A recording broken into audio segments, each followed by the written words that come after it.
Bismillahirrahmanirrahim. Assalamu alaikum and welcome to the MK preparation. As you can see on your screen, today we will going to study about the assessment, evaluation and curriculum. So firstly हम describe करते हैं इन तीनों terms को and then we will move toward the MCQs. So first term is the assessment. Basically assessment का मतलब क्या होता है कि तशखीस करना, ठीक है, पता लगाना. अब एजुकेशन में असेसमेंट से क्या मुराद है कि टीचर क्या करता है, बच्चे के एक पर्टिकुलर बिहेवियर को मैयर करता है, ठीक है, उसका असेस करता है. अब जो असेसमेंट है वो थ्रू टेस्ट हो सकती है या डेली बेसिस पे ऑब्जर्वेशन हो सकती है, पेपर्स हो सकते हैं इस तरीके, या फिर असाइनमेंट कह लें, प्रेजेंटेशन कह लें. ये सारे जो हैं ये मीन्स हैं, मोड्स हैं जिसके ज़रिए एक टीचर जो है वो अपने स्टूडेंट को असेस कर रहा होता है. इसी तरीके से इवैल्यूएशन का भी यही मुराद है कि टीचर ने बच्चे को क्या करना है, उसकी परफॉर्मेंस को जज करना है. अब थोड़ा बहुत डिफरेंस आता है इनमें. सबसे पहले मैं आपको डिफरेंस बता के क्लियर कर देती हूँ कि इन दोनों टर्म्स में क्या चीज़ें डिफरेंट हैं. जो असेसमेंट है, असेसमेंट क्या होती है, क्वांटिटेटिव भी है प्लस क्वालिटेटिव है. इवैल्यूएशन भी क्वांटिटेटिव है और क्वालिटेटिव है, लेकिन इन दोनों में जो डिफरेंस आता है वो ये होता है कि जो असेसमेंट है आप किसी भी टाइम कर सकते हो. यानी अगर आप एक दिन बाद असेस करना चाह रहे हो, एक दिन बाद करना चाह रहे हो कि बच्चे ने कैसा परफॉर्म करा है, ठीक है, या फिर एक वीक के बाद कर लो, एक हफ्ते के बाद, एक महीने के बाद, तो वो असेसमेंट होती रहती है. लेकिन जो इवैल्यूएशन होती है ये फाइनल होता है, यानी जब आपने प्रॉपर रिजल्ट देना होता है, ठीक है. जैसे अगर हम बात करते हैं सेमेस्टर सिस्टम की, तो 6 माह का सेमेस्टर है, उसके बाद जो भी फाइनल टर्म्स होते हैं, ठीक है, वो इवैल्यूएशन होती है. ठीक, इवैल्यूएशन में जो एक बेसिक टर्म है वो हम यूज़ करते हैं डिसीजन मेकिंग की, ठीक, कि क्या करना होता है, डिसीजन लेना होता है. लेकिन असेसमेंट में डिसीजन नहीं होता. ठीक हो गया, ये चीज़ आपने याद रखनी है. असेसमेंट, इवैल्यूएशन और एक और टर्म आती है इसके साथ, मेजरमेंट. ठीक है, मेजरमेंट क्या होता है, इसका स्कोप थोड़ा होता है, बिकॉज जो मेजरमेंट है वो सिर्फ क्वांटिटेटिवली देखी जाती है, सिर्फ नंबर्स देखे जाते हैं, उसकी क्वालिटी नहीं देखी जाती, उसकी खूबी नहीं देखी जाती. अगर आप क्वांटिटेटिव और क्वालिटेटिव टर्म्स से अवेयर नहीं हैं तो मैं आपको वो एक एग्जांपल के ज़रिए समझा देती हूँ कि यहाँ पर क्वांटिटेटिव और क्वालिटेटिव टर्म का क्या मतलब है. अगर आप जाते हैं शॉप पे कोक लेने, फॉर एग्जांपल कोई कोल्ड ड्रिंक लेने जाते हैं और आप उससे जाकर बोलते हैं कि भाई मुझे 1.5 लीटर की कोक चाहिए, 2 लीटर की चाहिए, दैट्स मीन कि आप उससे क्या बता रहे हैं, उसकी क्वान्टिटी बता रहे हैं. ठीक है, जो एक क्वान्टिटेटिव उसकी जो उसकी है वो आप उसको बता रहे हैं. ठीक है, अगर आप ये बोलते हैं कि जो कोल्ड ड्रिंक आपने ली है वो आपको ठंडी चाहिए, गर्म चाहिए, वो आप उसकी क्वालिटी बता रहे हैं. ठीक है, तो इसी तरीके से असेसमेंट में या इवैल्यूएशन में क्वालिटी और क्वांटिटी से क्या मुराद है, जो क्वांटिटी है मीन्स कि हम क्या करें, नंबर की टर्म में जाहिर करें कि 10 में से 8 नंबर हैं, 10 में से 9 हैं, 10 में से 3 है. ठीक, ये होगी क्वांटिटेटिव. और जो होती है क्वालिटेटिव, यानी गुड है, ठीक है, वेरी गुड है, एक्सीलेंट है, ब्रिलियंट है, ये जो हम टर्म यूज़ करते हैं this is for the qualitative. And third term is the curriculum. Basically curriculum का आप लफ्ज़ सुनते ही हैं. जो करिकुलम का लफ्ज़ है वो निकला है कुरियर से, टू कुरियर. ठीक है, टू कुरियर का मतलब होता है टू रन, मतलब कि आगे चलाना. ठीक, अब जो करिकुलम है बेसिकली क्या होता है, सारी एक्टिविटीज़ आ जाती हैं एक कोर्स में, जो भी आप पढ़ते हो उसके अंदर हर एक चीज़ आ जाती है. मज़ीद हम इनको डिस्कस करेंगे जब हम MCQs को स्टडी करते हैं. Number 1 MCQs. Instrument use for measuring sample of behaviour. यानी वो इंस्ट्रूमेंट जो हम एक बिहेवियर को मेजर करने के लिए यूज़ कर रहे हैं, दैट इज़ अ टेस्ट. ठीक है, टेस्ट के ज़रिए ही टीचर जो है मेजर कर सकता है कि बच्चे ने कितना इम्प्रूव किया है या कितना वो जो है चीज़ों को समझ पा रहा है या नहीं समझ पा रहा. Number 2, limited to the quantitative description of people's performance. यानी जो एक स्टूडेंट, यहाँ पे पीपल से मुराद है स्टूडेंट. ठीक है, जो स्टूडेंट की परफॉर्मेंस है अगर सिर्फ हम उनको क्वांटिटेटिव टर्म में एक्सप्लेन करते हैं तो वो मैंने आपको स्टार्टिंग में ही बताया कि वो मेजरमेंट होता है. ठीक है, अब जो असेसमेंट है वो क्वालिटेटिव भी होती है, क्वांटिटेटिव भी होती है. ठीक है, इवैल्यूएशन भी क्वालिटेटिव भी होती है और क्वांटिटेटिव भी होती है, लेकिन जो मेजरमेंट है वो सिर्फ और सिर्फ क्वांटिटेटिव होती है. Number 3, the purpose of evaluation is to make decision, prediction, judgement, opinion. या डिसीजन हमने लेना होता है. बेसिकली इवैल्यूएशन में हमने क्या करना है, लास्ट पे हमने डिसीजन लेना होता है कि बच्चा पास है या फेल है. ठीक है, इसमें ये कोई चीज़ नहीं होती कि इम्प्रूव कर सकता है या ये कर सकता है, नहीं. इवैल्यूएशन में हमने सीधा जो है वो डिसीजन लेना है कि ये पास है तो आगे प्रमोट हो जाएगा, अगर फेल है तो डेफिनेटली उसे दोबारा वो क्लास को रिपीट करना पड़ेगा. Number 4, the purpose of evaluation is to make judgement about the educational. यानी जो इवैल्यूएशन है, ठीक है, जो हम जजमेंट करते हैं उसमें पर्पज़ क्या होता है. ठीक है, यानी हम इसमें ये देखते हैं कि ये जो एजुकेशन में जितना भी इसने पूरा पढ़ा है वो क्या है, क्वालिटेटिवली उसने इम्प्रूव किया. ठीक है, वो अच्छी खूबी भी आई है. Number 5, a formal and systematic procedure of giving information is test. Test कैसे है जी, जो टेस्ट होता है ये डेफिनेशन है टेस्ट की. ठीक है, कि एक फॉर्मल और एक सिस्टमैटिक यानी स्टेप वाइज प्रोसीजर है जिसके जरिए टीचर क्या करता है, बच्चे की परफॉर्मेंस और उसके बिहेवियर को ऑब्जर्व करता है और उसके रिलेटेड इन्फॉर्मेशन लेता है. Number 6, a sum of question is, यानी क्वेश्चन का जब हम सम करते हैं उन सब क्वेश्चन को हम क्या बोलते हैं, टेस्ट बोलते हैं। Number 7, evaluation that monitors learning process progress is, basically जो ऑप्शंस हैं ये 4 दिए हुए हैं, ये नेचर होती है, असेसमेंट की नेचर में आता है। ठीक है, अब पहले मैं इनको एक्सप्लेन कर देती हूँ। फर्स्ट है प्लेसमेंट। प्लेसमेंट से मुराद होता है वो इवेल्युएशन जब हमने, यानी ये इवेल्युएशन कब की जाती है, जब हमने एक बच्चे को दूसरी क्लास में भेजना है। ठीक है, इस तरीके से काफ़ी कॉलेजेस में, यूनिवर्सिटीज़ में टेस्ट होते हैं कि फॉर एग्जांपल अगर कोई बच्चा एफएससी के लिए लेने आया एडमिशन, तो पहले क्या किया जाएगा, उसका पीछे से टेस्ट लिया जाता है कि हम इसको प्लेस कर सकते हैं नेक्स्ट क्लास में या नहीं कर सकते। ठीक है, दूसरा है फॉर्मेटिव। जो फॉर्मेटिव इवेल्युएशन होती है ये वो टाइप है इवेल्युएशन की जिसके अंदर हम प्रोग्रेस देख रहे होते हैं, यानी अगर एक पूरे साल का सेशन है, एनुअल है, कोई भी एग्ज़ाम है, तो हम क्या करते हैं इसमें ये देखते हैं कि बच्चा कैसा परफॉर्म कर रहा है। फॉर एग्जांपल अगर फर्स्ट मंथ में उसकी इतनी इम्प्रूवमेंट नहीं है तो टीचर क्या करेगा, दोबारा उससे इम्प्रूव करने का ट्राई करेगा, किसी और तरीके से पढ़ाएगा। ठीक है, फिर उसके बाद जब नेक्स्ट मंथ टेस्ट होंगे तो उसे पता चलेगा कि उस बच्चे ने कितना इम्प्रूव किया। इस तरीके से ये जो है वो प्रोग्रेस में ही रहती है। नंबर जो सी है वो है डायग्नोस्टिक इवेल्युएशन। डायग्नोस्टिक इवेल्युएशन वो टाइप है इवेल्युएशन की जिसके अंदर हम किसी पार्टिकुलर पॉइंट को देखते हैं। ठीक है, कि ये वाला बच्चा जो है वो इस जगह पर वीक है, इस सब्जेक्ट में वीक है, तो उस पर फोकस किया जाए। ठीक है, उस पॉइंट पे, उस सब्जेक्ट पे फोकस किया जाए और दोबारा से फिर इवेलुएट किया जाए कि बच्चा कैसा जो है वो परफॉर्म कर रहा है। नंबर 4 आ जाती है सुमेटिव इवेलुएशन। जो सुमेटिव होती है इट इज़ दी, ये वो टाइप होती है इवेलुएशन की जो कि बिल्कुल लास्ट ऑफ द सेमेस्टर की जाते हैं, जो एग्जाम लिए जाते हैं वो होती है सुमेटिव इवेलुएशन। ठीक है, या फिर अगर एनुअल एग्जाम है, 1 साल बाद एग्जाम होते हैं, तो वो सुमेटिव में आते हैं। ठीक, तो यहाँ पर प्रोग्रेस की बात की गई है, लर्निंग प्रोग्रेस को मॉनिटर करने के लिए जो इवेलुएशन होती है वो फॉर्मेटिव है। Number 8, to assess achievement at the end of the instruction is, ये मैंने आपको ऊपर भी बताया कि कोई भी इंस्ट्रक्शन यानी कोई भी आप कोर्स करे हो तो उसके एंड पे जो किया जाएगा, आपको असेस किया जाएगा या इवेलुएट किया जाएगा, वो सुमेटिव होगा। ठीक है, अगर ड्यूरिंग द इंस्ट्रक्शन है तो वो फॉर्मेटिव है।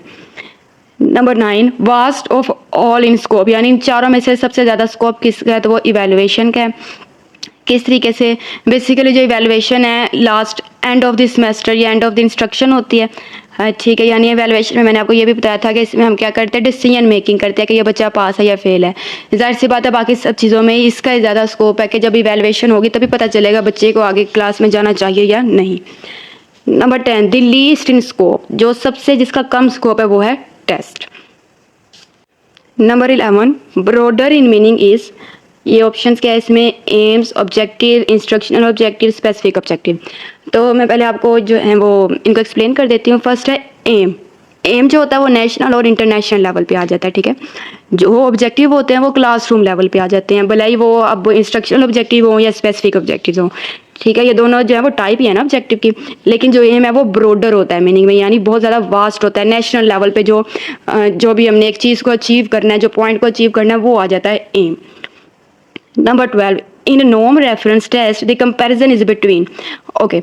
तो अब ये दो टाइप ऑफ टेस्ट होते हैं, 2 टाइप ऑफ टेस्ट हैं, एक होता है नॉर्म रेफरेंस टेस्ट, दूसरा होता है क्राइटेरियन रेफरेंस टेस्ट। ठीक है, नॉर्म रेफरेंस टेस्ट में क्या किया जाता है, एक इंडिविजुअल के जो मार्क्स हैं या जो उसकी परफॉर्मेंस है वो दूसरे बच्चे के साथ कंपेयर की जाती है, दूसरे इंडिविजुअल के साथ कंपेयर की जाती है।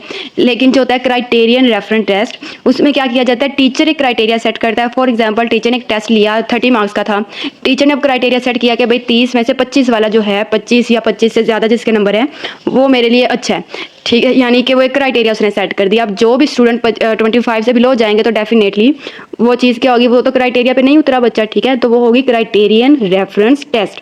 लेकिन इसमें उन्होंने क्या बताया कि एक इंडिविजुअल को दूसरे इंडिविजुअल के साथ कंपेयर करना है, तो वो क्या आता है, नॉर्म रेफरेंस में आता है। Number 13, in which question marking will be more reliable, यानी ये नीचे जो ऑप्शंस है वो सारी टाइप्स ऑफ क्वेश्चंस हैं कि जो टीचर है वो टेस्ट जो भी लेता है उसमें कंप्लीशन यानी फिलिंग द ब्लैंक्स भी टीचर दे सकता है। ठीक होगा, शॉर्ट आंसर दे सकता है, एमसीक्यूज दे सकता है, और ऐसे टाइप क्वेश्चन यानी लॉन्ग क्वेश्चन, ठीक है, वो भी दे सकता है। अब रिलायबल कौन सी है इसमें से, तो वो होती है एमसीक्यूज, क्योंकि इसे चेक करना जो है वो बहुत ईजी है।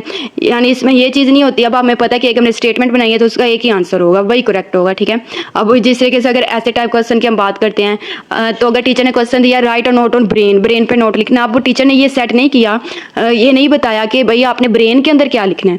अब जाहिर सी बात है, ब्रेन जो है इट सेल्फ एक बहुत वास्ट टॉपिक है। टीचर ने नहीं बताया स्ट्रक्चर लिखना है, फंक्शन लिखना है, पार्ट्स लिखने हैं, क्या करना है। तो बच्चा क्या करेगा, अब वो अपने अकॉर्डिंगली उस क्वेश्चन को एक्सप्लेन करेगा। तो जाहिर सी बात है, उस क्वेश्चन को मार्क करना है, बहुत कम रिलायबिलिटी होगी उसमें, ठीक है। तो MCQ जो है वो मोर रिलायबल होता है। Number 14, the difference between maximum and minimum value is range होता है। यानी एक हमारे पास मैक्सिमम कोई भी हमारे पास वैल्यूज दी गई हैं, फॉर एग्जांपल 1 to 10 हमारे पास वैल्यूज हैं, ठीक है जी। तो हम सबसे मैक्सिमम क्या होगी 10, मिनिमम क्या 1, ठीक है। तो मैक्सिमम में से मिनिमम को माइनस करना, यानी 10 में से 1 माइनस करेंगे तो 9 आ जाएगा, और 9 क्या है, रेंज आ जाएगी उसकी, ठीक है। Which question has increasing objectivity of marking, ये भी वही ऊपर भी हमने ये चीज़ पढ़ी है कि जो मार्किंग की ऑब्जेक्ट जैसे रिलायबल चीज़ है, अब ऑब्जेक्टिविटी किसकी ज़्यादा होती है, वो भी MCQ क्वेश्चन की ही होती है। Number 17, which question are difficult to mark with the reliability. ये मैंने आपको पीछे भी MCQs में एक्सप्लेन कर दिया है कि जो ऐसे टाइप क्वेश्चन है। अच्छा, अब अगर हम बात कर देखते हैं, ऑप्शन देखते हैं, तो 2 ऑप्शन में ऐसे टाइप बताए हुए हैं, ठीक है। एक में आ जाता है अनस्ट्रक्चर्ड ऐसे, दूसरे में स्ट्रक्चर्ड ऐसे। अब अनस्ट्रक्चर्ड और स्ट्रक्चर्ड ऐसे से क्या मुराद है, यानी वो लॉन्ग क्वेश्चन जिसमें टीचर ने ये बता दिया है भाई आपने इसके बारे में लिखना है। जैसे मैंने ब्रेन की एग्जांपल दे रही थी अभी, कि अगर टीचर ने बताया कि भाई ब्रेन के पार्ट्स को एक्सप्लेन करना है, तो वो एक स्ट्रक्चर्ड जो है वो ऐसे टाइप होगा क्वेश्चन, ठीक है। यानी टीचर ने बता दिया कि ब्रेन के पार्ट्स लिखने हैं, तो वो स्ट्रक्चर्ड है। लेकिन अगर टीचर कहता है right a note on brain, तो उन्होंने नहीं बताया कि आपने स्ट्रक्चर लिखने हैं, फंक्शन लिखने हैं या पार्ट्स लिखने हैं, ठीक है। तो वो क्या है, अनस्ट्रक्चर होता है। और जो अनस्ट्रक्चर्ड ऐसे होता है, उससे मार्क करना, उसे चेक करना सबसे ज़्यादा डिफिकल्ट होता है, ठीक है। बच्चा तो जाहिर सी बात से जो आता है या जो उसे समझ है वो सारा कुछ लिख देगा। तो इसका आंसर क्या है जी, अनस्ट्रक्चर्ड ऐसे। Number 18, the test measures that we intend to measure this quality of test is called validity. अब ये जो 18 और 19 वाला MCQs है ना, ये मोस्ट रिपीटेड आते हैं PPSC में। अगर कोई B.Ed का पार्ट है तो इन दोनों में से तो लाजमी कोई ना कोई क्वेश्चन आता ही है। तो देख लेते हैं वैलिडिटी क्या है, कि एक जो टेस्ट टीचर ने डेवलप किया है, ठीक है, वो अब what we intend to measure, यानी क्या वो टेस्ट उस चीज़ को मेजर करेगा जो हम मेजर करना चाह रहे हैं, ठीक है। तो वो अगर तो ऐसा हो रहा है तो दैट मीन कि जो टेस्ट है वो वैलिड है, उसकी वैलिडिटी मौजूद है जी। नंबर 19 है, कुंडर रिचर्स ने कौन से मेथड को जो है वो डिस्कवर किया या एस्टिमेट किया, तो रिलायबिलिटी है, ठीक है। रिलायबिलिटी का मैं आपको बता दूं, रिलायबिलिटी से मुराद होता है कि एक कंसिस्टेंट रिजल्ट मिल रहा है, ठीक है। रिलायबल है ना, हम कहते हैं डोलन्स की जो कंपनी बड़ी रिलायबल है, या फ्रिज बड़ी रिलायबल है, यानी क्या जो रिजल्ट मिल रहे हैं आपको वो क्या है, एक जैसे मिल रहे हैं, कंसिस्टेंट है, उसके अंदर एक क्या कंटिन्यूटी है, तो वो होता है reliability. Number 20, value that divide the data into 2 equal parts is. Okay, 3 जो हैं ये मैं पहले ऑप्शन पे एक्सप्लेन करना चाहूँगी, मीन, मीडियन एंड मोड को, ये भी इंपॉर्टेंट है जी। तो फर्स्ट मीन क्या होता है, अगर आपको 10 चले 1 से लेकर 5 तक वैल्यूज दी गई हैं और आपने मीन निकालना है इनका, ठीक है। मीन से यहाँ पे मुराद है औसत, ठीक है, औसत निकालना है या मीन निकालना है। अब आप मीन कैसे निकालोगे, 1 + 2 + 3 + 4 + 5, यानी इन सबको जितनी भी वैल्यूज हैं उन सबको प्लस करना है, डिवाइड कर देना है टोटल वैल्यूज पर। जैसे 5 है टोटल वैल्यूज, तो 5 पे डिवाइड करके जो भी हमारे पास आंसर आ जाएगा वो क्या होगा, मीन होगा जी। तो मीडियन क्या होता है, जितनी भी वैल्यूज़ होती है उसका हाफ हमने लेना होता है, यानी अगर 5 ही हैं तो 1 2 3 4 5 हैं, तो हम क्या उसके मीडियन यानी दरमियान में जो वैल्यू आएगी वो क्या 3 है, तो 3 क्या होगा, मीडियन है, ठीक है। मोड क्या होता है, मोस्ट फ्रीक्वेंट वैल्यू। तो फॉर एग्जांपल जो 3 है वो आपको 4 बार दिया गया, बाकी सारी वैल्यू एक बार दी गई हैं, तो उसमें जो 3 है वो क्या होगा, उसका मोड होगा। तो जो हमारी स्टेटमेंट थी वो कहती है कि डाटा को जो 2 इक्वल पार्ट्स में डिवाइड करता है वो मीडियन होता है। नंबर 21, अब एग्जाम्पल में आप देख सकते हो कि मोड अगर हमने फाइंड करना है इसमें से, तो मैंने आपको बताया कि मोड क्या होता है, जो मोस्ट रिपीटेड वैल्यू होती है, ठीक है। तो इसमें अगर आप देखते हो तो सबसे ज़्यादा रिपीट होने वाली वैल्यू क्या है, 4, दैट मीन के 4 क्या है, मोड है। Number 22, summative evaluation is use, ये भी मैंने आपको पहले बताया, एक्सप्लेन की थी ये टर्म, कि जो समेटिव इवैल्यूएशन होती है वो एंड ऑफ दी जो है सेमेस्टर या एंड ऑफ द प्रोग्राम की जाती है। ये प्रॉब्लम नहीं, यहाँ पे प्रोग्राम आएगा, ठीक है, एंड ऑफ द प्रोग्राम की जाती है।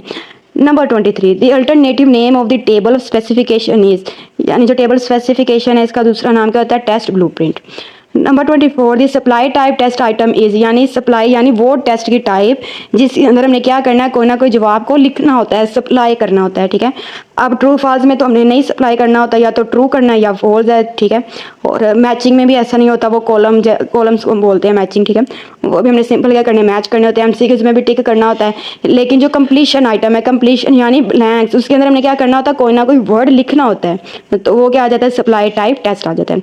Number 25, alternative response item is, alternative यानी अल्टरनेट जिसका हो, जैसे कि अगर ट्रू है तो फॉल्स भी होगा, राइट, रॉन्ग, करेक्ट, इनकरेक्ट, तो ये सारे ही ट्रू हैं। इस तो ऑल ऑफ द अबव इसका correct answer. 26 the item in the column for which a match is sought is, मतलब कि अगर कॉलम दिए गए हैं, टीचर ने कॉलम दिए हैं बच्चे को सॉल्व करने के लिए, तो उसके अंदर वो हमने लाइन देखनी है, वो कॉलम देखना है जिसके लिए हम क्या करें, जवाब को तलाश करें। ठीक है, जिसके लिए जवाब को तलाश करें वो क्या कहलाता है, प्रीमाइस कहलाता है, और जो जवाब होता है जिस कॉलम में वो रिस्पॉन्स होता है। ठीक है जी। Number 27 multiple choice question is composed of question referred as, यानी कि जो एमसीक्यूज की क्वेश्चन जिसमें पूछा जाता है, जैसे आप नंबर 27 ही देख लें। ठीक है, अभी जो मैंने स्टेटमेंट रीड किया इसे हम कहते हैं स्टेम। ठीक है, तो ऑप्शन भी बताया हुआ है कि ये स्टेटमेंट जिसमें क्वेश्चन पूछा जा रहा है वो होती है स्टेम। नीचे जो 4 ऑप्शन दिए जाते हैं उसमें जो ट्रू आंसर होता है वो तो आएगा ही, आंसर ही आएगा। ठीक है, और जो बाकी 3 होते हैं वो डिस्ट्रैक्टर होते हैं। Number 28 the correct option in MCQs, वही बात के जो एमसीक्यूज में करेक्ट ऑप्शन होता है वो क्या कहलाता है जी, आंसर कहलाता है। नंबर 29 द इनकरेक्ट ऑप्शन जो होता है एमसीक्यूज में वो क्या होता है, डिस्ट्रैक्टर होता है, यानी वो आपको डिस्ट्रैक्ट कर रहा होता है कि नहीं भाई ये आंसर है, ये आंसर है, लेकिन जिसने पढ़ा होता है, जिस बच्चे ने अच्छे तरीके से, उसे पता होता है कि कौन सा आंसर है और कौन से 3 जो है वो डिस्ट्रैक्टर हैं।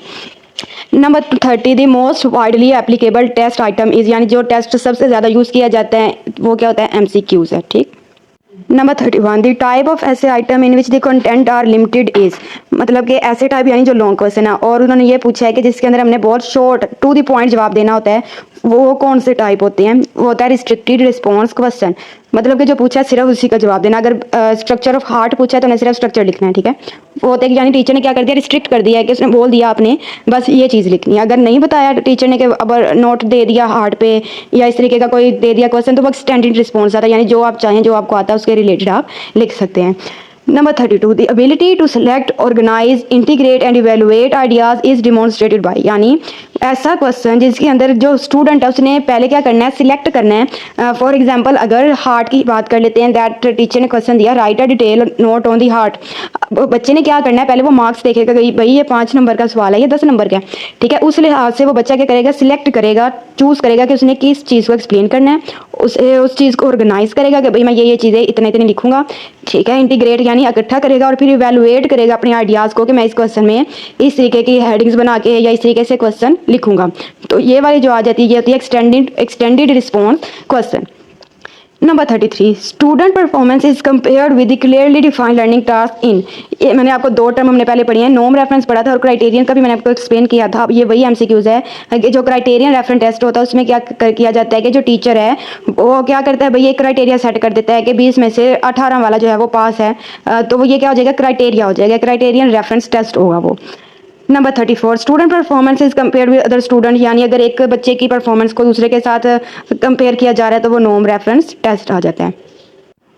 Number 35 test that measure learning outcome of the student, यानी जो भी ऑप्शन दिए गए इनमें से ऐसा कौन सा टेस्ट है जो कि क्या करता है, लर्निंग आउटकम को मेजर करता है, वो होता है अचीवमेंट टेस्ट, या बच्चे के क्या ऑब्जेक्टिव था और बच्चे ने क्या अचीव किया है, तो वो अचीवमेंट टेस्ट आता है। Number 36 the test design to predict future performances, यानी जो टेस्ट आपकी फ्यूचर परफॉर्मेंस के बारे में बताता है कि ये बच्चा आगे जाके ये इतना कर लेगा, ये काम कर लेगा, तो that is the aptitude test. Number 37 the quality of a test to give same scores when administered at different occasions is, मतलब कि एक सेम टेस्ट है। ठीक है, बिल्कुल जो अंदर टेस्ट के आइटम्स हैं वो सेम है। ठीक है, टीचर ने क्या किया, एक ही सेम टेस्ट को डिफरेंट टाइम पे लिया, डिफरेंट ओकेजन्स पे, डिफरेंट मौके पे लिया, लेकिन जो रिजल्ट आया, जो स्कोर है वो सेम है, तो दैट मीन कि वो टेस्ट क्या है, रिलायबल है। ये मैंने आपको बताया था कि रिलायबल क्या होता है, जिसके अंदर कंटिन्यूटी आती है, यानी जो कंसिस्टेंट रहे, रिजल्ट जिसका कंसिस्टेंट रहे, that mean that test is a reliable. Number 38 if scoring of a test is not affected by any other factor, यानी अगर जो भी टेस्ट टीचर ने बनाया है वो किसी और फैक्टर की वजह से उस टेस्ट को इफेक्ट नहीं कर पा रहा, वो टेस्ट बिल्कुल प्रॉपर स्टैंडर्डाइज टेस्ट है, दैट मीन कि जो वो क्वालिटी होगी टेस्ट की, वो क्वालिटी क्या है भाई, उसकी ऑब्जेक्टिविटी है। मीन्स के टीचर ने जो ऑब्जेक्टिव सोचे थे, जो मेजर करना चाह रहा था वो उस टेस्ट से, वो टीचर ने मेजर कर लिया है, तो that is the objectivity. Number 39 the quality of a test showing ease of time, cost, administration and interpretation is, यानी जो टेस्ट की ऐसी कौन सी क्वालिटी जिसके अंदर हम क्या देखते हैं कि टाइम भी जो है वो प्रॉपर है, यानी कि टाइम में भी आसानी है, इतनी ज़्यादा कॉस्ट भी नहीं है, एडमिनिस्टर भी अच्छे से किया गया, इंटरप्रेट भी आसानी से कर लिया, यानी इसमें कोई डिफिकल्टी नहीं हुई, दैट मीन कि वो टेस्ट क्या है, यूजेबिलिटी है, यानी ये टेस्ट की क्वालिटीज़ होती हैं, validity, usability, reliability and objectivity, ये चारों क्या होती हैं, इनकी क्वालिटी होती हैं जो एक टीचर जो है टेस्ट बनाता है। Number 40 facility index of an item determines, basically जो फैसिलिटी इंडेक्स है ये क्या होता है, एक टेबल होता है जो कि आपने टेस्ट आइटम्स तैयार किए हैं, जो क्वेश्चंस आपने बनाए हैं, कि टेस्ट बनाया है, उससे ये पता चलता है कि वो टेस्ट जो था वो डिफ़िकल्ट था या इजी था। ठीक है, इसे हम कहते हैं फैसिलिटी इंडेक्स। जैसे कि आप नीचे देख सकते हैं राइट साइड पे येलो बॉक्स। ठीक है, तो अगर फैसिलिटी इंडेक्स 5 से कम है तो जो क्वेश्चन बनाए हैं वो बहुत ज़्यादा डिफ़िकल्ट हैं। ठीक है, इसी तरीके से अगर आप नीचे की तरफ आते जाएं, अगर 66 से 80 तक है दैट मीन कि ये इजी है। अगर 90 से 94 है तो बहुत आसान टेस्ट है। ठीक है, इस तरीके से ये जो है फैसिलिटी इंडेक्स को मेजर किया जाता है किसी भी टेस्ट आइटम का। Number 41, the item is acceptable when its facility index या फिर difficulty level ranges from 30 to 70। मतलब कि जो एक टेस्ट है तब एक्सेप्टेबल होता है जब इसका जो फैसिलिटी इंडेक्स है वो 30 टू 70% हो। Number 42, test item is very easy when the value of the facility index is higher than 70। मतलब कि अगर फैसिलिटी इंडेक्स क्या है जी 70 से ज़्यादा है। ठीक है, जैसे अगर आप टेबल में देखते हो क्या है जी, यहाँ पर ये जो है 70 से अगर ज़्यादा है तो वो टेस्ट क्या है ईजी होगा ना। ठीक है, तो ये चीज़ उन्होंने बताई है। Number 43, test item is very difficult, यानी जो टेस्ट बनाया आपने आइटम डेवलप किया वो डिफ़िकल्ट कब है, जब उसका फैसिलिटी इंडेक्स क्या है जी 30 से कम है। 30 से कम से मुराद क्या, जैसे ये वाला। ठीक है, ये क्या डिफ़िकल्ट है ना क्वेश्चन। अगर डिफ़िकल्ट क्वेश्चन है तो डेफिनेटली जो उसका फैसिलिटी इंडेक्स है वो 30 से फिर कम है। Number 44, in multiple choice item the stem of the item should be. मतलब क्या स्टेटमेंट का कि जो भी एमसीक्यूज के लिए आप स्टेम बनाते हो, स्टेटमेंट बनाते हो, उसे क्या होना चाहिए, मीनिंगफुल होना चाहिए, यानी उसका मतलब जाहिर हो जाना होना चाहिए कि आप क्या पूछना चाह रहे हो। ठीक है, लार्ज यानी इतनी लंबी ना हो कि बच्चा पढ़ता ही रहे उसे समझना है, इतनी स्मॉल भी नहीं होनी चाहिए कि बिल्कुल भी कॉन्सेप्ट क्लियर ना हो। रेलिवेंट, अच्छा अगर आप ऑप्शन देखते हैं तो मीनिंगफुल और रेलिवेंट में अगर आप कन्फ्यूज़ हैं तो मैं ये चीज़ आपको क्लियर कर दूँ कि रेलिवेंट ऑप्शन क्यों नहीं है। अगर आपने एक टेस्ट बनाया, ठीक है, तो डेफिनेटली जो आपने सिलेबस बताया उसी के अंदर से होगा। ठीक है, अब जो भी आपने चैप्टर चूज़ किया या टॉपिक चूज़ किया उसके रिलेटेड ही होगा, रेलिवेंट तो होगा ही, लेकिन मीनिंगफुल होना चाहिए, यानी जो आप मैयर करना चाह रहे हो उस आइटम से, उस स्टेटमेंट से, क्या अगर वो मैयर हो जाता दैट मीन कि आपका स्टेम क्या मीनिंगफुल है। Number 45, test very popular with classroom teacher, यानी इन नीचे जो ऑप्शन दिए गए इनमें से ऐसा कौन सा टाइप ऑफ टेस्ट है जो कि क्लासरूम टीचर के अंदर वेरी पॉपुलर है, यानी जो बहुत ज़्यादा यूज़ किया जाता है, तो वो होता है मल्टीपल चॉइस क्वेश्चन। बिकॉज जो एमसीक्यूज होते हैं उन्हें चेक करना या जो ये टेस्ट होता है ये बहुत रिलायबल होता है, वैलिड भी होता है, that's why. Number 46, the appearance of normal curve resemble with, यानी अगर नॉर्मल कर्व बनाते हैं तो वो ऐसे बनता है। ठीक है, ऐसे, दैट मीन के बेल शेप का। Number 47, the founder of the modern intelligent test was, यानी इंटेलिजेंट टेस्ट का जो फाउंडर है वो कौन है, एल्फ्रेड बाइने है। Number 48, the formula to determine IQ was presented by. Okay, यानी ऐसा फॉर्मूला जिसके ज़रिए बच्चे के IQ लेवल को हम टेस्ट कर सकते हैं। IQ level mean intelligent question. ठीक है, इसको मैयर करने का जो फॉर्मूला बताया वो किसने बताया जी, स्टर्न ने। और वो फॉर्मूला क्या है, नीचे आप बॉक्स में देख सकते हैं, IQ is equal to MA divided by CA multiply 100। अब यहाँ पर MA से मुराद है कि जो मेंटल एज है, ठीक है, CA यानी क्रोनोलॉजिकल एज, या फिर आप कह लें फिजिकल जो एज है। ठीक है, इन दोनों को डिवाइड करके जब हम मल्टीप्लाई करते हैं 100 से तो एक बच्चे का IQ लेवल निकल आता है। नीचे जो दो ऑप्शन बताए गए हैं वो इसी के रिलेटेड हैं, इसी को सॉल्व करके जो है हम फाइंड कर सकते हैं। जैसे 49 है, यानी अगर एक स्टूडेंट का जो IQ लेवल है हैविंग 12 ईयर मेंटल एज, यानी उसकी जो मेंटल एज है वो कितनी है भाई, 12 है। ठीक है, 12 है, प्लस नीचे उन्होंने बताया जो फिजिकल एज यानी CA मतलब क्रोनोलॉजिकल एज कितनी है, 10 है। ठीक है, मीन्स अब आप क्या करेंगे, 12 को डिवाइड करेंगे 10 पे मल्टीप्लाई बाय 100 तो आपके पास आ जाएगा 120, यानी जो IQ लेवल है वो कितने हैं, 120 है। Number 50, IQ of a student having same physical and mental as, मतलब कि अगर किसी स्टूडेंट की फिजिकल एज भी एक जैसी है, मेंटल एज भी सेम है, तो उसका IQ लेवल क्या होगा, 100 आएगा। IQ range, first of all हम टेबल इसको डिस्कस करते हैं कि नीचे से स्टार्ट करते हैं। ठीक है, लास्ट से स्टार्ट करते हैं। अगर IQ लेवल 70 या 79 है दैट मीन कि जो बच्चा वो बॉर्डर लाइन पे है। ठीक है, अगर 85 से 89 है तो वो लो एवरेज है, एवरेज के बिलो आता है। 90 और 109 है अगर दैट मीन कि वो एवरेज स्टूडेंट है। अगर इसी तरीके से ऊपर जाते जाएंगे तो IQ लेवल जो है वो बढ़ता जाता है। लास्ट पे अगर देखें 140 प्लस है अगर किसी का तो वो हाईली गिफ्टेड होता है, यानी गॉड गिफ्टेड वो स्टूडेंट है।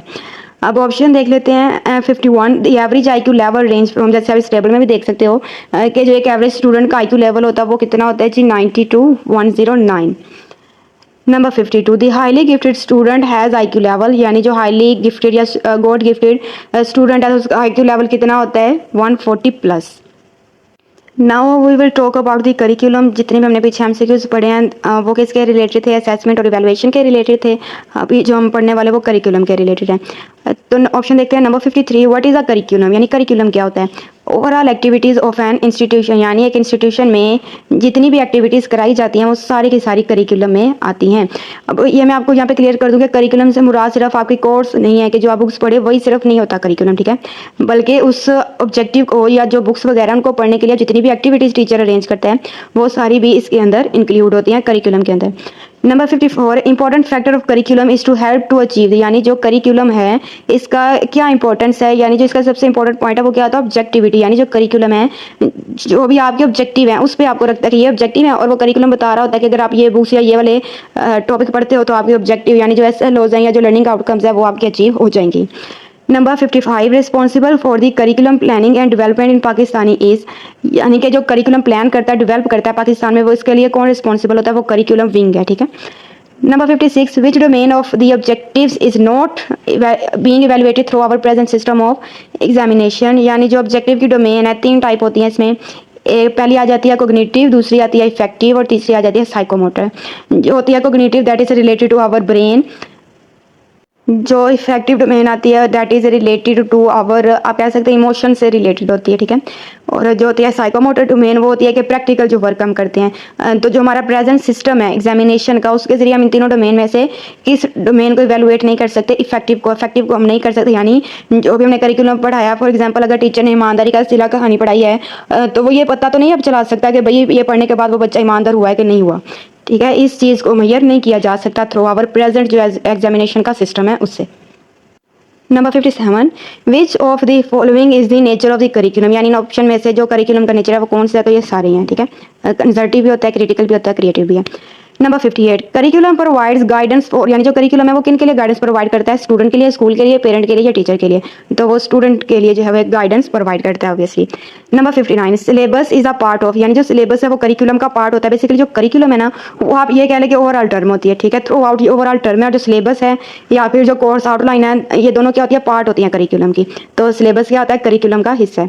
Number 60, benefits of AV aid, यानी audio visual aid are that they, यानी इनमें से जो AV एड्स है उनका क्या फायदा होता है? फर्स्ट इंटरेस्ट को क्रिएट करता है, वर्बलाइजेशन को कम कर देता है, सेल्फ एक्टिविटी को इंक्रीज करता है, या ऑल ऑफ द अबव। तो ऑल ऑफ द अबव इसका ऑप्शन है बिकॉज जितने भी टीचर जो है वो मल्टीमीडिया या एड्स वगैरह यूज करता है वो इन सब के लिए ही ठीक है। Number 61, curriculum presents instructional material is stated by Smith, तो ये स्मिथ ने जो है बताया इसका। Number 62, an outline of the topics of a subject to be covered in a specific time is called syllabus. Basically अगर एग्जांपल के जरिए इसको बताती हूँ कि आपको अगर सेमेस्टर सिस्टम का पता है, ठीक है, तो आपको पूरे सेमेस्टर के लिए एक दे दी जाती है, आउटलाइन दे दी जाती है, सिलेबस दे दिया जाता है जिसके अंदर सारे जो है सब्जेक्ट के टॉपिक लिखे होते हैं। फॉर एग्जांपल अगर असेसमेंट का सब्जेक्ट है तो उसके अंदर एक आउटलाइन दी होती है टॉपिक की, जी असेसमेंट के अंदर ये वाले टॉपिक जो है ये जो चैप्टर है कवर करने हैं। दैट मीन वो क्या है? वो आपका सिलेबस दिया गया जो कि आपने उस टाइम पीरियड में 6 मंथ में कंप्लीट करना है, ठीक है। Number 63, curriculum organisation use for different concept at the same class is horizontal होती है, यानी जो एक क्लास है सेम क्लास में डिफरेंट कंसेप्ट को अगर बताना है ना तो वो हॉरिजॉन्टल होगी, और इसी तरीके से अगर आपने सेम क्लास में सेम कंसेप्ट बताने हैं तो वो वर्टिकल होती है। Number 64, the category of the audio visual add is, यानी इनमें से कौन सी एग्जांपल आप कह लें या कैटेगरी कह लें कि इनकी एग्जांपल है? रेडियो भी आ जाती है, टेलीविजन, टेप रिकॉर्डर, ये सारी एग्जांपल आ जाती हैं, इसमें कैटेगरीज इंक्लूडेड है। Number 65, major concern of curriculum is, यानी जो करिकुलम का मेन ऑब्जेक्टिव मेजर कंसर्न क्या होता है? Personal certification, change in individual behaviour या प्रिपरेशन फॉर सर्विस। तो ऑब्वियसली जो करिकुलम का मेजर कंसर्न होता है वो ये होता है कि बच्चे का जो बिहेवियर है उसमें तब्दीली आनी चाहिए, ठीक है, वो इम्प्रूव होना चाहिए। Number 66, the importance of curriculum in the system of education is just like अ, मतलब कि जो एजुकेशन है हमारी, ठीक है, सिस्टम है एजुकेशन का, उसमें करिकुलम की कितनी इंपॉर्टेंस है? उतनी ही जितनी के एक कंट्री में कॉन्स्टिट्यूशन की होती है उतनी ही इंपॉर्टेंस है करिकुलम की in education. Number 67, curriculum is suppose to, यानी जो करिकुलम है वो क्या है जी? अचीव द ऑब्जेक्टिव को अचीव करता है या जो है वो स्कूल के जरिए ऑर्गेनाइज किया जाता है, तो ये बहुत ही आ जाते हैं इसमें, ठीक है। Number 68 curriculum reflects the culture of, जो करिकुलम है वो किस कल्चर को रिफ्लेक्ट करता है, सोसाइटी को। बेसिकली जो सोसाइटी और करिकुलम है ये इंटर रिलेटेड होते हैं, ठीक है। जिस तरीके की सोसाइटी होती है उसी तरीके का करिकुलम इंप्लीमेंट किया जाता है। फॉर एग्जाम्पल अगर हम बात करते हैं पाकिस्तान की, इंडिया की और चाइना की, ठीक है। अब पाकिस्तान में क्या अभी मुस्लिम रहते हैं तो डेफिनेटली उसमें ऐसा करिकुलम आप कह लें इंप्लीमेंट कराया जाएगा जो कि रिलेटेड टू इस्लाम हो, ठीक है, जो कि इस्लाम के दीन के रिलेटेड होगा। इस तरीके का करिकुलम किया जाएगा, ना कि वो करिकुलम या वो बुक्स पढ़ाई जाएंगी इसमें नाच गाना हो, वो बिल्कुल भी इंप्लीमेंट नहीं किया जाएगा पाकिस्तान में, ठीक है। इसी तरीके से इंडिया में वो सब्जेक्ट्स रखे जाते हैं जिसके अंदर डांस, म्यूजिक या ये सारी चीज़ें आती हैं, ठीक है। क्यों भाई? क्योंकि उनका कल्चर ऐसा, इंडिया का ऐसा कल्चर है, ठीक है, इसलिए उनका करिकुलम भी अकॉर्डिंगली अरेंज होता है। अगर हम बात करते हैं चाइना की, तो चाइना जो है वो एक प्रैक्टिकल कंट्री है, ठीक है।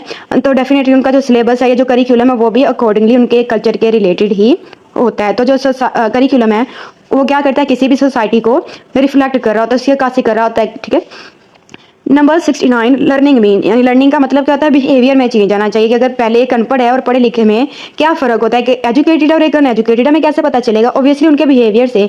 जो भी एजुकेटेड है उसे बात करने की तमीज़ होगी, उसका लहजा उस तरीके का होगा, लेकिन जो अनपढ़ है, इलिटरेट है, अनएजुकेटेड है, उसे बात करने की तमीज़ नहीं होगी, उसे नहीं पता किस जगह पर कैसे बात करनी है। नंबर 70 कंपोनेंट ऑफ करिकुलम, यानी जो करिकुलम के कंपोनेंट है ये तीनों ही इसमें आ जाते हैं। Number 71 model of the curriculum presently Bing use at any stage of Pakistan, मतलब कि पाकिस्तान में किस टाइप ऑफ या आप कह लें करिकुलम का कौन सा मॉडल यूज हो रहा है। अब जो ऑप्शन है ये 3 मॉडल हैं करिकुलम के, एक्टिविटी बेस्ड है, सब्जेक्ट सेंटर है या इंटीग्रेटेड है। तो पाकिस्तान में सारे यूज हो रहे हैं, ठीक है। Number 72 the scope of the curriculum include, यानी करिकुलम का स्कोप क्या है, ये सारे आ जाते हैं कि करिकुलम के जरिए जो भी स्टडीज करानी होती है वो कराई जाती है, गाइडेंस भी प्रोवाइड की जाती है और एक्टिविटीज़ भी अरेंज कराई जाती है। तो ये सारी इसके अंदर आएंगी। Number 73 detailed content of the subject for a class are called course, मतलब कि एक सब्जेक्ट के लिए जो डिटेल कंटेंट दिया होता है वो उसके कोर्स के अंदर दिया होता है, ठीक है। Number 74 a curriculum is the sum total of the school efforts to influence a child, मतलब कि जो करिकुलम है वो सम टोटल होता है स्कूल एफर्ट्स का, ताकि बच्चे को के बिहेवियर को इन्फ्लुएंस किया जा सके। हमने ये पीछे भी पढ़ा था कि जो करिकुलम है उसका मेन ऑब्जेक्टिव क्या होता है, मेजर पर्पस क्या होता है, कि जो बच्चे का बिहेवियर है उसे मॉडिफाई कर सके, उसको इन्फ्लुएंस कर सके, ठीक है। Number 75 percentage of knowledge gain through the observation, यानी ऑब्जर्वेशन के जरिए मुशाहिदा करके जितने टाइप ऑफ नॉलेज बच्चा गेन कर सकता है तो वो 75%, ठीक है। मतलब कि अगर एक बच्चे की ऑब्जर्वेशन पावर बहुत तेज़ है तो वो ऑब्जर्व करके 75% नॉलेज ले सकता है। Number 76 the base on which the subject activities and experience are planned is called, मतलब कि जिस आप कह लें ऐसी बुनियाद कौन सी है, किस बुनियाद पर, किस बेस पर जो सब्जेक्ट की एक्टिविटीज़ है या जो एक्सपीरियंस है उनको टीचर प्लान करता है अपने लेसन प्लान में, तो वो होता है डिज़ाइन, ठीक है। करिकुलम डिज़ाइन बेस है जिसके ऊपर जो है जिसको मद्देनजर रखते हुए टीचर एक्टिविटीज़ को डिज़ाइन करता है। Number 77 keeping in view the types of students in class और जनरली ग्रुप्ड एज, मतलब कि ऐसा हमने देखना है। फॉर एग्जांपल मैं एग्जांपल के जरिए बताती हूँ कि अगर आपने एक्टिविटी कोई करानी है या ग्रुप डेवलप करना है क्लास में, तो आप क्या करोगे, क्या आप ऐसा करोगे कि एक ग्रुप आप वो बना दो जो कि बिल्कुल डल स्टूडेंट है, या फिर आप ऐसा करोगे कि दूसरा ग्रुप वो बनाओ जिसमें बहुत लाइक है और तीसरा जो है वो नॉर्मल में डाल दो, क्या आप ऐसा करोगे? अगर आप ऐसा करते हो तो आप बिल्कुल रॉन्ग हो, ठीक है। जो एक टीचर ग्रुप बनाता है ना क्लास में, वो इसमें हर टाइप के बच्चे होने चाहिए, यानी अगर आपने 5 से 7 बच्चों का ग्रुप बनाया है तो उसमें आपने एवरेज स्टूडेंट भी रखने हैं, बिलो एवरेज भी रखने हैं और क्या अबव एवरेज यानी इंटेलिजेंट स्टूडेंट भी रखने हैं, ताकि जो ग्रुप बनाने का पर्पज़ है वो अचीव हो सके, ठीक है। Number 78 without suitable curriculum aim of education can not be achieve, मतलब अगर करिकुलम ही प्रॉपर नहीं है तो एजुकेशन का जो मकसद है वो भी अचीव नहीं हो सकता, ठीक है। Number 79 how many basic component of curriculum है, जैसे कि आप पिक्चर में देख रहे हैं तो 4 जो है बेसिक कंपोनेंट होते हैं करिकुलम के, तो वो कौन कौन से हैं? ऑब्जेक्टिव है, कंटेंट है, लर्निंग एक्सपीरियंस है और इवैल्यूएशन है। ये चारों करिकुलम के बेसिक कंपोनेंट हैं और ये सारे के सारे क्या होते हैं, एक दूसरे के इंटर रिलेटेड होते हैं। जब करिकुलम को डेवलप भी किया जाता है ना, न्यू करिकुलम बनाया जाता है, वो भी इन 4 स्टेप से गुजर कर ही किया जाता है, ठीक है। यानी पहले ऑब्जेक्टिव सिलेक्ट कर लिया जाता है और ऑब्जेक्टिव सिलेक्ट करने के बाद करिकुलम डेवलप किया जाता है कि बुक बनाई जाती है कि इसके अंदर हम ये कंटेंट रखेंगे, ये सब्जेक्ट मैटर चूज करेंगे तो ये हमारे ऑब्जेक्टिव जो है वो अकम्प्लिश होंगे, ठीक है। उसके बाद क्या किया जाता है, एक्सपीरियंस, लर्निंग एक्सपीरियंस, यानी टीचर जो है वो बच्चे को पढ़ाता है, ठीक है, उसे अपने एक्सपीरियंस देता है, शेयर करता है, उससे भी एक्सपीरियंस करवाता है थ्रू दी एक्टिविटीज़। और उसके बाद क्या किया जाता है, इवैल्यूएशन की जाती है, बच्चे को इवैल्यूएट इवैल्यूएट किया जाता है और उसके बाद अगर आप ये कह लें कि जो वैल्यूएशन हुई है, जो बच्चे को इवैल्यूएट किया, अगर वो प्रॉपर पॉजिटिव रिजल्ट नहीं निकला जो कि आप कह लें करिकुलम डेवलपर अचीव करना चाह रहे थे जिस चीज़ को, तो दोबारा फिर इस प्रोसेस को रिपीट किया जाता है, यानी दोबारा ऑब्जेक्टिव बनाए जाते हैं, दोबारा ये सारे स्टेप को किया जाता है, रिपीट किया जाता है।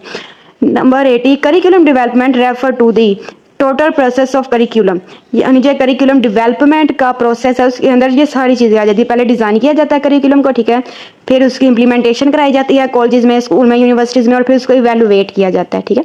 Number 81, the forces that effect the development of curriculum are called, यानी ऐसी कौन सी ताकतें हैं जो करिकुलम को डेवलप किया जाता है उसको इफेक्ट कर सकती है, तो उसकी फाउंडेशंस हो सकती हैं, या दूसरे लफ्ज़ों में कह सकते हैं कि बुनियादें जो है करिकुलम की वो इफेक्ट करती हैं डेवलपमेंट को। Number 82, effectiveness of curriculum is determined bye, यानी जो भी करिकुलम डेवलप किया, अगर अब ये देखना चाह रहे हैं जो भी करिकुलम डेवलपर है उन्होंने ये देखना है कि करिकुलम कितना इफेक्टिव है, तो क्या किया जाएगा, इवैल्यूएट किया जाएगा, ठीक है। इवैल्यूएशन से पता चलता है कि जो करिकुलम डेवलप किया गया वो इफेक्टिव है या नहीं इफेक्टिव, ठीक है। Number 83, the arrangement of the element of the curriculum can be define as curriculum design होगा वो, ठीक है। Number 84, the term core curriculum is sometimes simply called core, यानी कोर यानी बेसिक जो चीज़ें हैं, उस करिकुलम का दूसरा नाम कोर भी हम सिंपली कहते हैं इसे।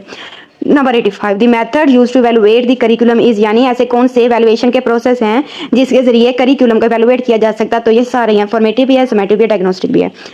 Number 86, on way of finding out what is going on in classroom is, यानी अगर टीचर ने देखना है कि क्लासरूम में क्या चल रहा है तो इन चारों में से टीचर क्या यूज करेगा, ऑब्वियसली ऑब्जर्व करेगा ना उसको, ऑब्वियस सी बात है कि ऑब्जर्व करेगा, उससे कम शायदा करेगा कि बच्चे कैसा परफॉर्म करें या क्लासरूम में क्या चीज़ें चल रही हैं।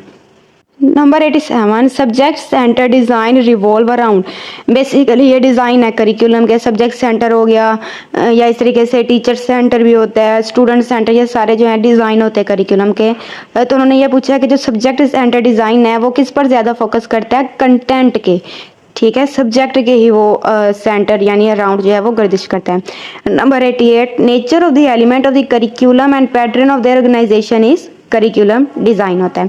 Number 89, framework of the action for preparing a curriculum is, यानी अगर करिकुलम को प्रिपेयर करना है तो उसके लिए जो एक ढांचा, जो एक फ्रेमवर्क तैयार किया जाता है तो उसे हम क्या नाम देते हैं, करिकुलम डिज़ाइन का नाम देते हैं। नंबर 19, नॉलेज इज कंपार्टमेंटलाइज्ड इन, यानी अगर आपने स्पेसिफिक नॉलेज प्रोवाइड करना है, ठीक है, तो आप कौन से जो करिकुलम का डिज़ाइन है उसे चूज़ करोगे, वो कौन सा होगा, सब्जेक्ट सेंटर होगा। फॉर एग्जांपल अगर इस्लामियात की बुक है, ठीक है, तो ऑब्वियसली जो भी आपने नॉलेज उसके अंदर लिखा है अगर आप वो सब्जेक्ट के अकॉर्डिंग ही लिखेंगे तभी नॉलेज को वो गेन कर पाएंगे ना students. Number 90, prior planning is characteristics of subject center curriculum, मतलब कि करिकुलम की जो सब्जेक्ट सेंटर करिकुलम है इसकी क्या कैरेक्टरिस्टिक होती है कि पहले प्लान किया जाता है कि अगर आपने एसएसटी की भी नई बुक करनी है तो डेफिनेटली उसमें प्लानिंग होगी कि आपने किस किस का एरे को या किस किस के दौरे हुकूमत को ऐड करना है या क्या चीज़ें करनी है, तो वो ज़्यादातर जब सब्जेक्ट सेंटर में प्लानिंग की जाती है। Number 92, explanatory method are used in, यानी ये जो एक्सप्लेन करने वाली जो मेथडोलॉजी, टीचिंग मेथडोलॉजी यूज़ की जाती है वो सब्जेक्ट सेंटर करिकुलम में की जाती है। Number 93, broad field curriculum is a modification of the subject center curriculum है इसका, ठीक है।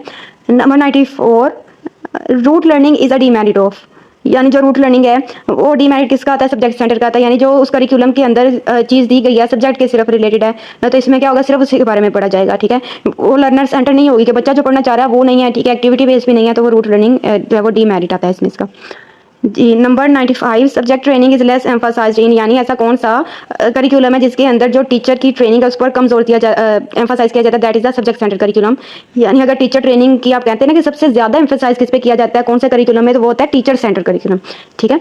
Number 96, curriculum based on thinking of John Dewey, यानी जॉन डेवी के अकॉर्डिंग जो करिकुलम का बेस है वो किस पे होना चाहिए, एक्टिविटी, यानी जॉन डेवी जब वो प्रैक्टिकल चीज़ों के बारे में बात करता है जो है वो प्रैग्मेटिज्म पे फोकस करता है, फिलोसफी अगर आपने पढ़ी होगी प्रैग्मेटिज्म की, तो इसमें क्या होता है, लर्निंग बाय डूइंग का मेथड यूज होना चाहिए अकॉर्डिंग टू जॉन डेवी, के बच्चा क्या करे, खुद काम करे और फिर सीखे, तो ये कौन से करिकुलम में होता है, एक्टिविटी जो सेंटर्ड है उसके अंदर। Number 97, prior planning is not possible in, यानी जो पहले की जाने वाली प्लानिंग है वो किस करिकुलम में पॉसिबल नहीं है, एक्टिविटी सेंटर में पॉसिबल नहीं होती। Number 98, curriculum emphasise for the primary classes is, यानी जो प्राइमरी क्लासेज हैं उनके लिए कौन सा करिकुलम डेवलप किया जाता है, वो इंटीग्रेटेड होता है, यानी एक ही बुक में इस्लामियात, उर्दू, इंग्लिश वो सारी क्या एक ही बुक में सारा कुछ दिया होता है करिकुलम में, वो होता है integrated curriculum. Number 99, the purpose of the integrated curriculum is, अब जो इंटीग्रेटेड करिकुलम है, इंटीग्रेटेड का मतलब होता है इकट्ठा कर देना, सारे सब्जेक्ट को एक ही बुक में रख देना, तो मेन पर्पज क्या होता है इसका कि जो नंबर ऑफ बुक्स है उनको कम किया जा सके, ठीक है। Under the relationship of the different concept at one level is, वो क्या होती है हॉरिजॉन्टल ऑर्गेनाइजेशन या हॉरिजॉन्टल करिकुलम होता है जिसके अंदर क्या किया जाता है एक ही लेवल यानी एक ही क्लास को डिफरेंट कंसेप्ट सिखाए जाते हैं, वो हॉरिजॉन्टल होता है। 101 which is concern with the teacher training, यानी इनमें से ऐसा कौन सा आप कह लें डिपार्टमेंट है जो कि टीचर ट्रेनिंग के साथ कंसर्न होता है, that is the DST। EST से क्या मुराद होता है जी, डायरेक्टोरेट ऑफ स्टाफ डेवलपमेंट, ठीक है, ये नाम है जो आप कह लें डिपार्टमेंट का नाम है। Number 102 examination are conducted by, यानी जितने भी एग्जाम लिए जाते हैं पाकिस्तान में वो 22 लाहौर या 22 आप कह लें सरगोदा इस अदारे से लिए जाते हैं। 103 university of education was establish इन 2002, यानी 2002 में डेवलप हुई थी, एस्टैब्लिश हुई थी। 104 Allama Iqbal open university was establish in 1974। 105 the system of the distance education is observed in, distance education से मुराद क्या है जी कि ये फेस टू फेस क्लासेस नहीं है, ठीक है, आप ये कह लें कि डिस्टेंट से मुराद आप घर बैठे पढ़े हैं, ठीक है, या किसी भी अपने ऑफिस में दफ्तर में और आप पढ़े हो, that is a distance education. और इसको ऑब्जर्व किस में किया जाता है, इलामा इकबाल ओपन यूनिवर्सिटी का जो सिस्टम है वो डिस्टेंस आप कह लें एजुकेशन का। Number 106 the major function of Punjab text book board, यानी जो पंजाब टेक्स्ट बुक बोर्ड है उसका मेजर फंक्शन क्या होता है, बुक्स को प्रिंट करना, ठीक है। 107 making value judgement about the curriculum is, यानी अगर करिकुलम के बारे में जजमेंट करनी है तो वो क्या आता है, इवैल्यूएशन आएगा, करिकुलम इवैल्यूएशन में आ जाएगा। Number 108 the most important component of the lesson plan is, अब लेसन प्लान क्या होता है, ये बेसिकली फ्रेमवर्क होता है या आप कह लें ब्लूप्रिंट होता है जिसमें क्या करता है एक टीचर वो सारी चीज़ें लिखता है जो कि उसने क्लास में जाके परफॉर्म करनी है, ठीक है। बेसिकली मेरे जो टीचर्स है वो ये कहते हैं कि जो टीचर है ना, ठीक है, वो एक जोकर है, सर्कस का वो जोकर होता है, यानी उसने वो हर चीज़ करनी है जिसके ज़रिए जो उसके बच्चे हैं वो उससे राज़ी हों, खुश हों, पढ़ें, अपने बिहेवियर में चेंज लाएं। तो basically teacher as a joker काम कर रहा होता है कि वो आपको हर तरीके से फैसिलिटेट कर रहा होता है, ठीक है। जैसे जोकर का काम क्या होता है, सर्कस में आपको हंसाना, ठीक है, तो टीचर का काम क्या होता है, आपको सिखाना, तो वो एज अ जोकर ही काम कर रहा होता है, ठीक है। इसको कोई नेगेटिव एस्पेक्ट में नहीं, पॉजिटिव एस्पेक्ट में एक्सप्लेन किया है। तो लेसन प्लान जो है इसका मेन कंपोनेंट क्या होता है जी, ऑब्जेक्टिव्स होते हैं, ठीक है। 109 to select subject matter one should consider student, यानी जो भी सब्जेक्ट मैटर चूज करना है उसके लिए बच्चे का IQ लेवल चेक करना चाहिए कि क्या बच्चा वो ये पढ़ सकता है सब्जेक्ट, ठीक है, इस लिहाज से। 110 the implementer for the curriculum is educational institution, यानी जो करिकुलम है, ठीक है, वो कहाँ पर इम्प्लीमेंट किया जाता है या कौन करवाता है इम्प्लीमेंट, एजुकेशनल जो इंस्टीट्यूशन है वो इम्प्लीमेंट करवाते हैं, तो वो इम्प्लीमेंटर हैं करिकुलम के। 111 mini culture is classroom, culture हम कहते हैं सकाफत को जिसमें set of values, morals, traditions, arts के जो लोग एक जगह पे जब इकट्ठे हो जाते हैं that is called the culture और सकाफत। तो बेसिकली क्लासरूम में डिफरेंट एबिलिटीज़ ऑफ स्टूडेंट्स मौजूद होते हैं, इसलिए जो क्लासरूम है वो एक मिनी कल्चर हम उसे कहते हैं, ठीक है। 112 which domain of objective is not being evaluated through our present system examination, जो अफेक्टिव डोमेन है उसे मैयर नहीं किया जा सकता बिकॉज जो इफेक्टिव डोमेन आती है ये बेसिकली ब्लूम्स टैक्सोनॉमी की आती है सब डोमेन। तो इसमें क्या होता है कि क्या मैयर किया जाता है, बच्चे की इमोशंस को देखा जाता है कि अगर आपने टीचर ने कोई ईमानदारी का सिला स्टोरी पढ़ाई या सच में बरकत पढ़ाई तो क्या अब टीचर उसको कैसे मैयर करेगा भाई कि मैंने सच में बरकत पढ़ाई है तो बच्चा हमेशा सच ही बोलेगा, ये तो मैयर नहीं किया जा सकता ना, ठीक है। तो इसलिए ये इसका आंसर है। 113 curriculum should be continuous process, यानी जो करिकुलम है एक कंटिन्यूस प्रोसेस ही होना चाहिए। जी अभी मैंने जो बात की थी ब्लूम्स टैक्सोनॉमी की, ये एक आप उसके लिए स्ट्रक्चर कह लें कि बताया हुआ है कि जो ब्लूम टैक्सोनॉमी है उसकी जो कोग्निटिव डोमेन है या आप कह लें कि जो कंपोनेंट है उसके वो कौन से होते हैं, नीचे से ये स्टार्ट होगा, ठीक है। नीचे से हम इसको पढ़ते हैं। फर्स्ट आता है रिमेंबर, मतलब कि बच्चा क्या करता है, चीज़ों को सिर्फ रिकॉल करता है। जो ये जो सब डोमेन आती है ना रिमेंबर या मेमोराइज, इसमें क्या होता है कि बच्चा जो बेसिक कंसेप्ट उनको याद करेगा, जुबानी याद करेगा। दूसरा जो इससे ग्रेटर स्कोप में स्टेप आता है वो होता है अंडरस्टैंड, के बच्चे ने अब याद कर लिया है, अब वो क्या करता है कंसेप्ट को समझ रहा है, आइडियाज़ को एक्सप्लेन कर रहा है, उन्हें आइडेंटिफाई कर रहा है, एक्सप्लेन कर रहा है, उन्हें डिस्क्राइब कर रहा है। जो नंबर 3 आता है स्टेप वो आता है अप्लाई, यानी एप्लीकेशन उसकी जो उसने सीखा है वो अपनी डेली लाइफ में क्या करे, उसको यूज़ करे। अगर उसने कोई लॉ सीखा है, अंडरस्टैंड किया है तो उसको वो दूसरे क्वेश्चंस में भी अप्लाई कर ले, ठीक है। नंबर 4 क्या आता है एनालाइज करना।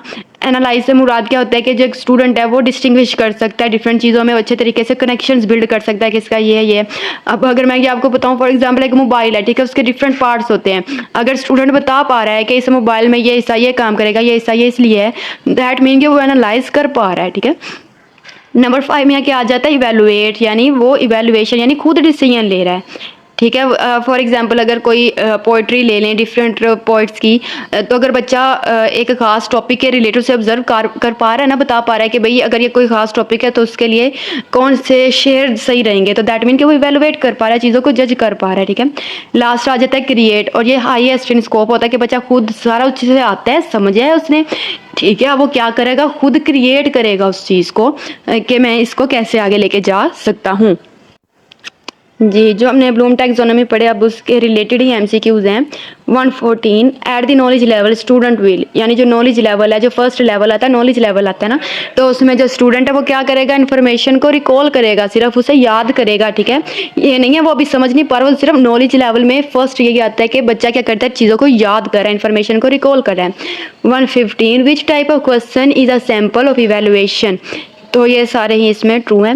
116 व्हाट कैन यू इन्वेंट और design is a sample of, मतलब कि अगर एक बच्चा क्या कर रहा है, चीज़ों को इन्वेंट कर रहा है, डिस्कवर कर रहा है, खुद डिज़ाइन कर रहा है, खुद उस चीज़ को बना रहा है, एक चीज़ सीख के उस तरीके की नई चीज़ बना रहा है, दैट मीन कि वो सिंथेसिस कर रहा है, किसी चीज़ को सिंथेसाइज कर रहा है। 117 defend the actions of the main character, what level of the Bloom's taxonomy is this, that is the analysis. 118 infer, follow, interpret, summarize, demonstrate, cite and interpolate are all the verbs represented what level of Bloom taxonomy, यानी ये जो सारे verb action हैं ये Bloom taxonomy के किस level को explain करें, that is the comprehension.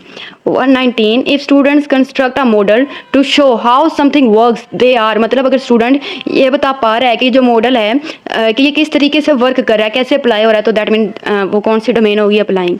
120 if a student does a visual presentation on an updated version or angle connected to a topic or he और शी इज सिंथेसाइजिंग, मतलब कि क्या कर रहा है, अगर स्टूडेंट जो है एक टॉपिक को दूसरे के साथ लिंक कर पा रहे हैं, या फिर क्या आप ये कह लें कि अगर फॉर एग्जांपल मैं इजी वे में इसको बताऊं अगर, तो ये है कि अगर टीचर ने कोई एक क्लास समझाया, फॉर एग्जांपल प्लस के क्वेश्चन बता दिए टीचर ने बच्चे को, ठीक है, अब उसे समझ आ गई है, अब बच्चा क्या कर रहा है, खुद क्वेश्चन लिख के खुद उनको सॉल्व कर रहा है, दैट मीन कि वो सिंथेसाइज कर रहा है।